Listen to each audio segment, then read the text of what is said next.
Jessica sat across from me at the dining table, swirling her coffee absent-mindedly, as if she were rehearsing some speech in her head. After what felt like an eternity, she finally looked up, forcing a casual smile, and said, "So Tom and I are planning a short work trip next month. Just a few days. Nothing serious."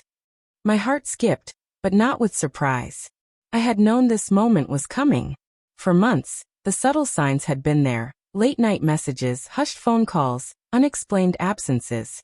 Each one had been a thread leading to this inevitable confession. Now she had the audacity to speak it aloud. I remained still, leaning back in my chair, letting her words linger like a bitter taste. Perhaps she mistook my silence for acceptance, because she hurried on. "It's all professional, of course. Conferences, presentations, the usual." She laughed nervously, tucking a strand of hair behind her ear, avoiding my gaze. But I had already seen the evidence. Her email confirmation, 2 names, 1 room, a king-sized bed. This was no business trip. It was betrayal disguised as duty. And instead of anger, a strange clarity settled over me. She thought I was oblivious, but she was about to discover how wrong she was. I set my cup down slowly, my voice cutting through the tension. "And you really think this is just work?" She blinked, surprised, then nodded. "Of course, why would you even ask that?" Her attempt at casualness was pathetic. I let a bitter smile touch my lips. "Because I already know the truth, Jessica. And if you think I'll sit here, pretending to be the loyal husband while you sneak away with your colleague, you're gravely mistaken." Her face drained of color. The spoon slipped from her fingers. "You've got it all wrong," she whispered, voice shaking. "Tom is just a friend, a co-worker. Nothing more." But her eyes betrayed her, darting away, guilty and anxious. I reached for my phone, opening the saved screenshot. The email glowed, revealing everything: her name, his name, the shared hotel reservation. Friends don't reserve ocean view suites together.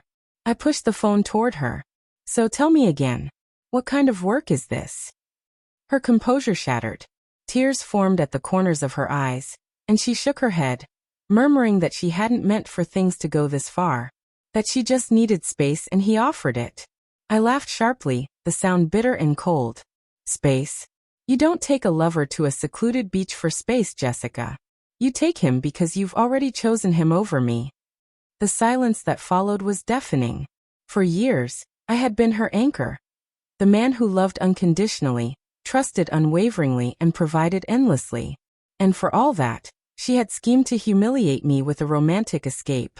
She reached across the table, pleading, "Please, let's talk. I'll cancel. I'll end it with him right now." But the calm that had settled over me only deepened. I pulled my hand back and stood, voice steady and cold. "No, Jessica. This isn't something you end. It's something you've already done. And you know what?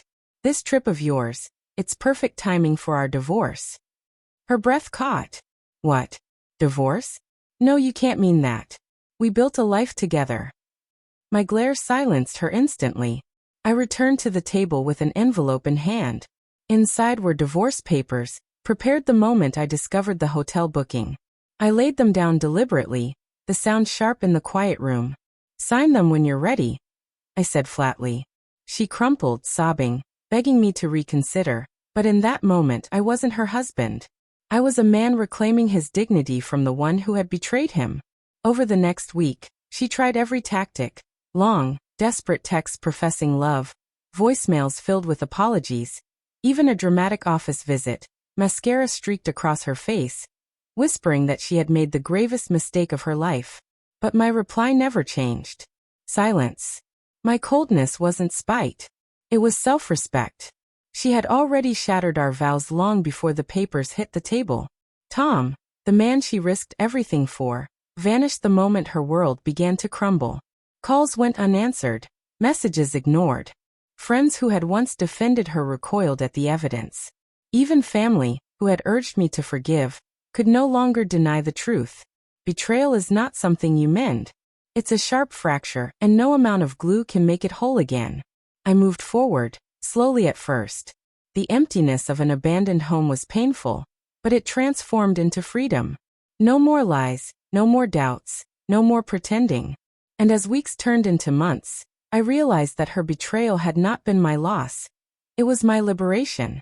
She lost the man who truly loved her, and in return, all she gained was regret. When she spoke of that trip, she believed she was clever, playing me for a fool. But my cold response, my words about divorce, shattered her world completely. In that instant, I hadn't merely ended a marriage. I had reclaimed my life, my pride, and my peace. The man she thought she could manipulate was gone, replaced by someone unbroken, unshakable, and finally free.